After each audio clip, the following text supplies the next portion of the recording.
Honorable Secretary Consumer Affairs, Mr. Rohit Kumar Singh joins us for a quick chat. Thank you, sir, for joining us. So, first question to you: the prices of tomato are spiraling, sir, across India.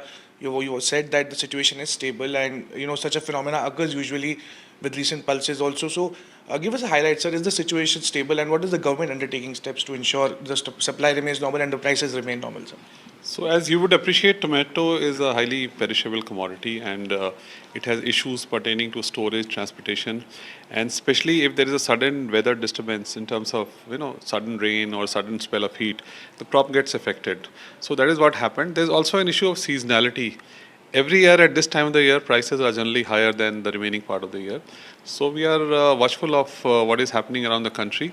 Delhi prices will cool down because supplies from two districts in in Himachal Pradesh, Sirmaur and Solan, will start coming, and prices will cool down. Similar things will happen in other smaller geographies. So this is just a temporary phenomenon, and hopefully in 7-8 days you will see a declining trend. Sure, sir. The wholesale mandis and the vendors associations also pointing out that about 400% increase in prices is being rolled out. Are you asking the vendors and the wholesale mandis to keep a check on prices so that hoarding also does not happen, and the other steps are also undertaken by the. So in this commodity, hoarding is actually not possible because it's highly perishable. There's a lot of moisture and water content in the commodity. But of course, we monitor prices from 500 centers across the country every day through a mobile app. And although I must also tell you that all India average price yesterday was 42 rupees. But at some points in some geographies, the prices have spiked up, but they'll cool down for sure. In 7-8 days, you were mentioning that the prices are cooling down. All right, sir. So also, could you give us an update on the status of pulses and edible oil? Are the prices being stable? In fact, in a recent announcement on tur dal was also done. Could you give us a highlight on that, sir? So primarily there are five pulses which are eaten in the country. Chana prices are low. They are in the range of 70 rupees, and we also going to convert some chana that is available in the buffer to dal, so the prices will further come down. Masoor prices are also low because India saw good production, and also crops in Canada and Australia from where we import have been very good. So masoor, which is lentil, prices are also down. Moong, there was a temporary rise, but now it has, because the crops have been good. MP has been the big producer of moong, so moong prices are also stable. The only problem was in tur and urad, but you'll be happy to know that 2-3 days back, the Burmese prices have also crashed because of the good rains here. Some people in Burma were speculating that if India doesn't have a good crop, they can hold on to it and speculate. But when they saw the pattern here, so it crashed by about $100 a ton day before yesterday. And government has also decided to release stocks from its buffer. So both these factors combined, we'll see a downward trend in tur prices. July is always critical because Africa crops start arriving from August. So we'll make sure that by these two interventions, the prices in July do not go unnecessarily high. In fact, they'll come down. And we monitored it yesterday, and the trend is downwards. And edible oil, sir? Edible oil prices have been down, and because of the international prices have been low, so there's no issue in edible oil prices. No issue as you are seeing right now, sir. Also, artificial intelligence is what your ministry is also being has taken the first charge to take consumer complaints in focus, sir. Could you give us a sense on how AI is being used by the ministry to ensure consumer complaints are addressed faster and, of course, in a more credible manner? So AI is being used at two places. One is the interface where the consumer is filing the complaint. So we are developing a bot where the process of filing a complaint becomes easier, faster, and intelligent by giving appropriate prompt to the guy who's filing the complaint. That is number one.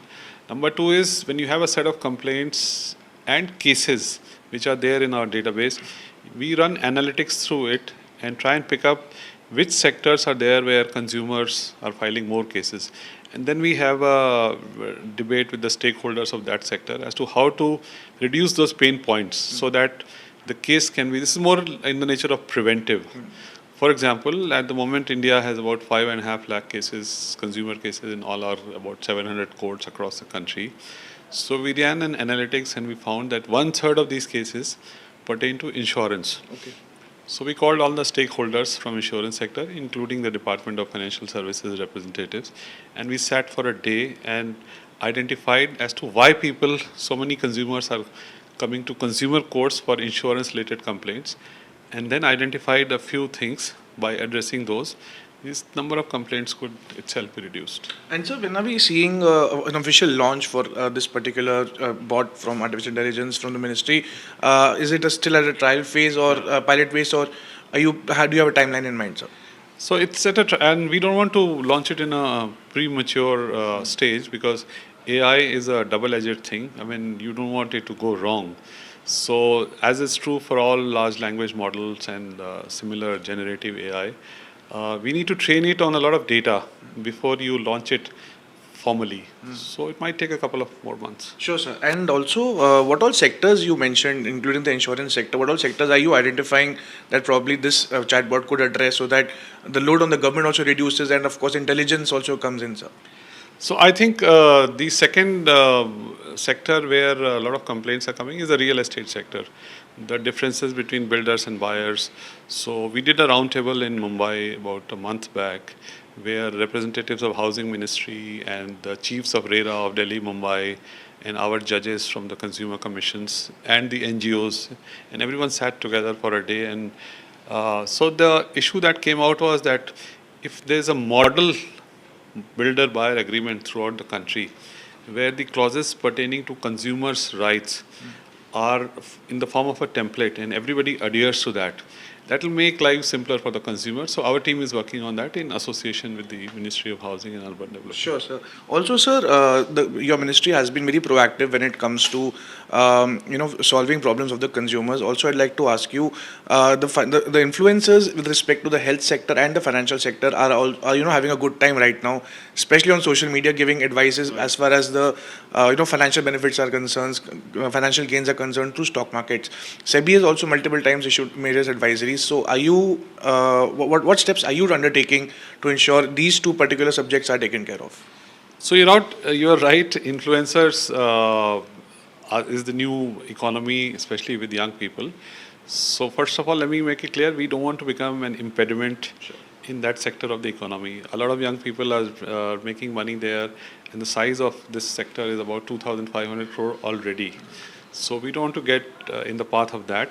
But however, since it affects the consumer, we want to caution them that they need to disclose. So if you are endorsing a product and you have 10 lakh followers, and you have taken money or a material benefit to endorse the product, then you need to disclose. See, on television and newspapers and other media, it is clear that this thing is an advertisement. But when somebody is doing a social media post, it is not clear whether it's their honest opinion or whether it's a paid endorsement. So our guidelines pertain to disclosure only, that you disclose what is your connect. If it's an honest opinion of a consumer, say that. But if you have taken money, please do disclose that, so that the consumers who are watching that reel should take it appropriately in that context.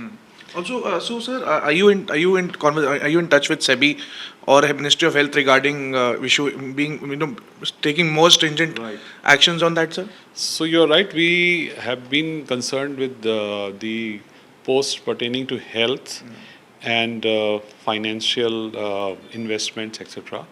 And there we are adding another clause for disclosure, that if you're endorsing, if you're saying this protein is good or this thing is good, then you need to tell whether you are a doctor or a nutritionist, what are your qualifications, how are you saying that.